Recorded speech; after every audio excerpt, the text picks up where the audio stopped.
Hello and welcome to the Tabletop Games blog topic discussion. Dark times. I thought it would be helpful to talk about something that I and many other people struggle with around this time of year. It's not quite a tabletop games related topic, but there is a link, as you will see. What I am talking about is the feelings of gloom, self-doubt, and general negativity when the days get shorter and the weather is less pleasant. I hope my experiences are helpful to others, even if it's just so people know they are not alone. After all, mental health does matter. Let me start by saying that I don't think I suffer from depression as such, and I'm probably in a much better place than a lot of other people. I also don't need to take medication, I don't need outside support. I can deal with how I feel myself and with the help of my friends and family. So I'm alright and in a safe place, and I know others are worse off than me. This is really just about my personal experiences and how I deal with my mental health, which may be useful for others. I have found over the years that I have more negative thoughts and a gloomier outlook as we head into autumn. I believe a lot of it is to do with day length. As the days get shorter and the weather changes to be much cloudier, wetter and colder, I find it harder to keep positive. Don't get me wrong, I actually love the seasons. In fact, I couldn't bear going on a beach holiday in winter. I love gardening and I love the change of seasons. It's important to me to see how plants go dormant, sleeping through the colder and darker days. I love planting garlic and shallots in autumn, which represents the seeds of a fresh and delicious harvest next year. I also love eating Brussels sprouts at this time of year, freshly harvested from our allotment, as they are a sign that life resists the elements and is still able to provide food. So to me, there's a lot of hope and potential in nature at the end of the year, and a lot of excitement when I think about spring.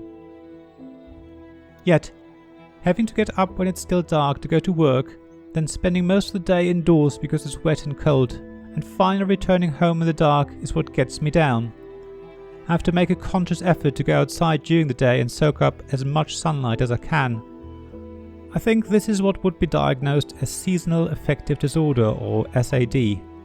However, I've never had it diagnosed, as I feel I can cope with the symptoms and get through it with the help of other people who are close to me, as well as with ways of distracting myself. The worst time is the early morning for me. If I wake up and it's dark outside, everything seems to be bad. A lot of worries go around my head which are hard to shake. I have to remind myself that everything will look better once I get up and switch on the light, and that is true. Everything does actually look more positive once I'm up and have the lights on. I also know that having something to eat helps, so making sure I have a good breakfast is actually important for my mental health. In fact, there's a great TED talk on the topic of how your guts affect your mind, link in the description of this podcast, so there's some scientific evidence. The other important thing in my life is playing games. Whether during the darker times of the year or otherwise, playing games is a way for me to switch off and stop worrying about things. It's a very precious time. I always look forward to my weekly games night, and I love it when my wife and I play games, or even better, when our daughter joins us. I can escape into other worlds, or focus on my strategy and try and work out what the other players are doing. I can try and solve puzzles, or get a satisfaction from playing a clever move. So tabletop games are really important for my mental health, and I don't think I'm alone in this. Most important to me is my family though. Without my wife and our daughter, I would find it a lot harder.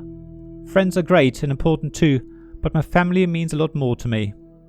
So as you can see, I'm alright. Even if I need to take conscious steps to improve my mood, I can do it and I have the support I need. I hope that others who struggle with mental health have also found the support they need to get through it. After all, we're not alone in this. There are others out there who feel the same. We can get through this. Please share with me your thoughts on mental health in the comments below. Do you struggle with it? Do you have bad days? What has helped you to improve or at least maintain your mental health? I'd love to hear from you. Please go to the blog and add some comments to this article. Please don't feel like your thoughts don't matter, because they do matter. Thank you very much for listening to this Tabletop Games blog topic discussion. There is a written version of it on the blog. Please see the link in the description below. There you'll also find links to my Ko-fi and Patreon pages if you want to support me financially. Please also look at my Twitter feed and generally pass around the word of this blog and this podcast. I'd really appreciate it. The more people know, the better. If you are on Apple Podcasts, please also leave a review and leave some stars. But other than that, thanks very much for listening, and I'll hope to see you again soon. This podcast was made possible by my Patreon supporters, David Miller of Subquad Publishing, James Naylor of Naylor Games, Paul Grogan of Gaming Rules, Robin Kay of Ruined Sky Games, Sarah Reed of Undine Studios, Tim Vernick, and Richard Simpson of Wynard Wizards.